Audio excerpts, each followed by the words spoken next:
Hey all, thanks for joining us today. We are discussing the many decisions tenet of MECC. If you are just catching up, MECC stands for Managing So Everyone Can Contribute. MECC is a new management philosophy to speed up company progress by creating the environment for better decisions and improved execution of them. So we have a series of these on GitLab Unfiltered, where Sid goes through each of the tenets and the examples. We're reading over these in their current form, their first iteration, and then we're using that feedback to make the page better. So with that, I'll turn it over to Sid and he can share a screen. Thanks, Darren. Appreciate it. Page is already really good, but we're going to discuss stuff that we might want to change to make it even better.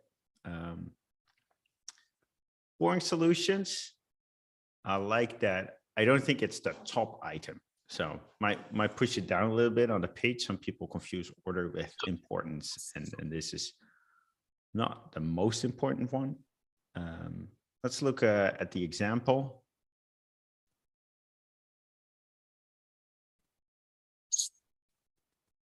This is more an iteration example, the way it's worded. I haven't dived into it, but boring solution is a bit like do something that other companies also do, or use the industry standard.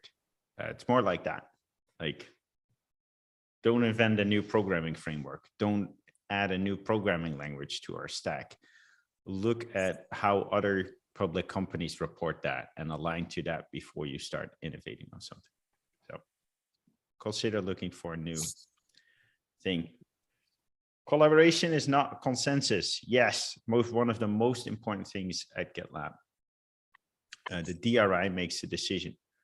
The way it's phrased in the example is that you do not wait to hear from every person before making a decision. Yes, that is true. I don't think that captures the most important thing. The most important thing is that we split the decision making phase in like, hey, everyone can chime in and one person makes a decision. And recently we've gotten more articulate about what you have to do as the decision-making person.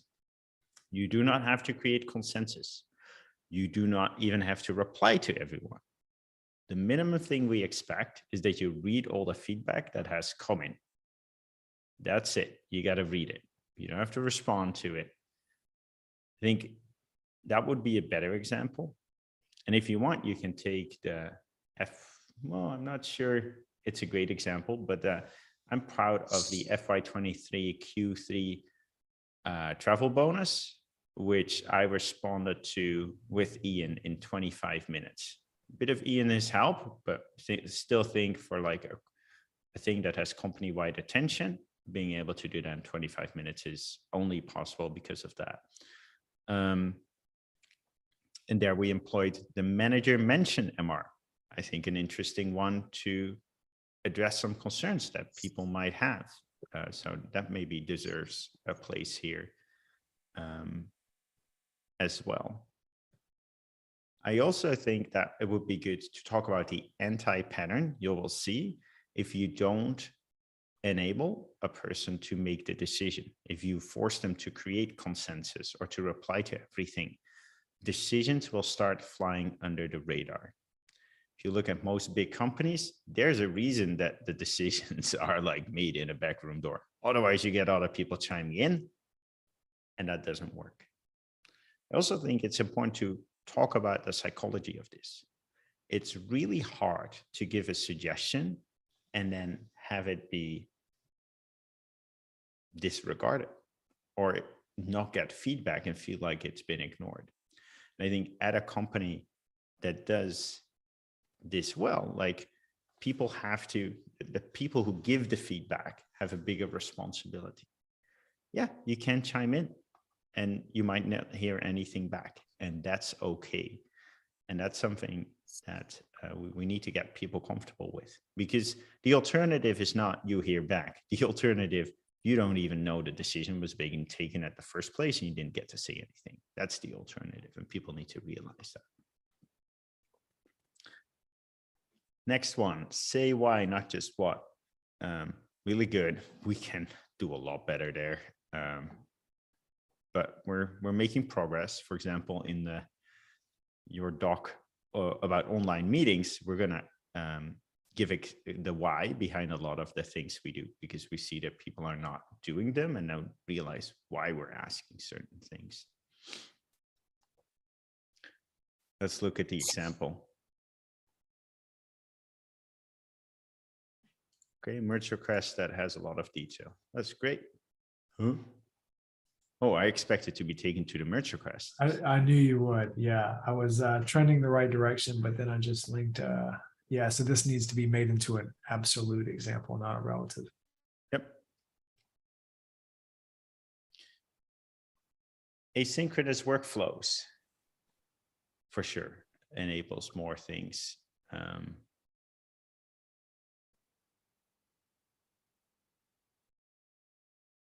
think this doesn't, I think good to talk about asynchronous. I think not really nailing the connection to many decisions. Why do they enable many decisions? Because you don't have to wait on a meeting where everyone's present.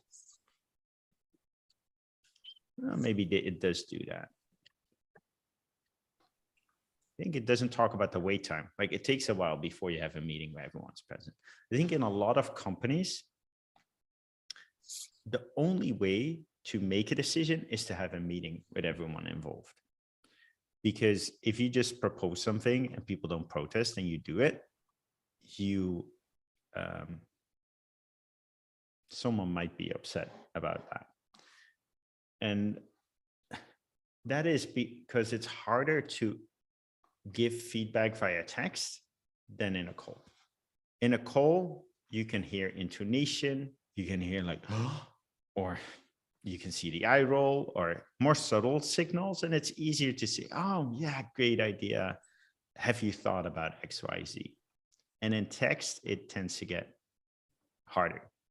Now, if you have a lot of back and forth, please do have a meeting, but you can always like propose, hey, this is the thing, I intend to do this. If anybody has any input, please let me know. So, and don't wait for the meeting to take a decision. Only healthy constraints, that makes sense. 15 ways, it's not really an example, but I'm not against it. We could maybe do a little bit more with our values. Like, why do we have many decisions? One other thing we can think about, now I'll look at the page, push decisions down to the lowest possible level. I'm not saying we're perfect here, but I do think we do a ton of, hey, the person who does the work makes the decision, not 3 managers above. And I think we're better at that than the average company, although we could still go further. So push decisions down to the lowest possible level, commonly the person who does the work. Why the person who does the work? It's better to execute on most of the times it's better to execute on a not ideal decision with full conviction than the other way around.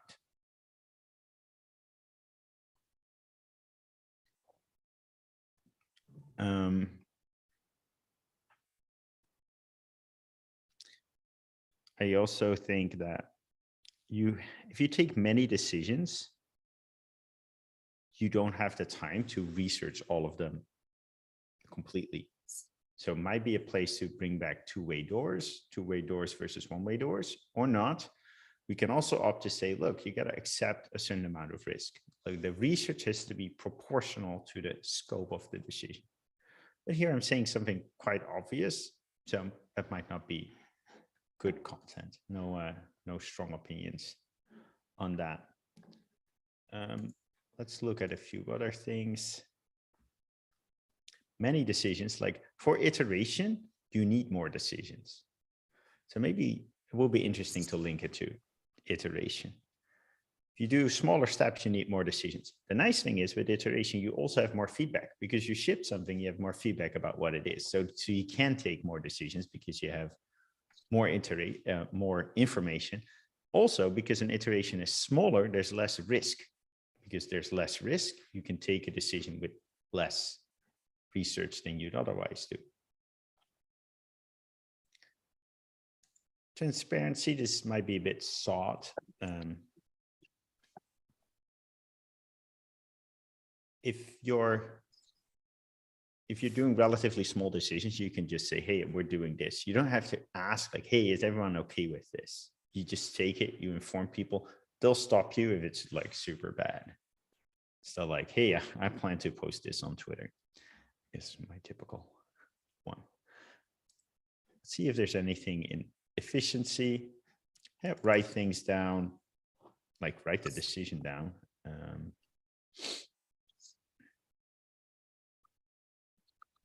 Accept mistakes. That's one that should come back.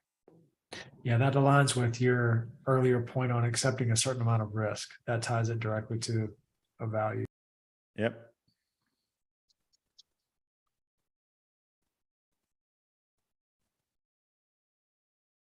Sense of urgency might help with many decisions. Bias for action might help. Disagree, commit, and disagree. Like we don't need to build consensus. You might disagree. You always have a chance if it's really keeps creating problems, you can keep arguing with it. Accepting uncertainty might be a good one. Escalate to unblock might be a good one. Some suggestions for additional content. Good stuff. Thanks. Thanks for those, Sid. Thanks. Thanks. Anything from Terry? No, although I'm curious, is this, you said this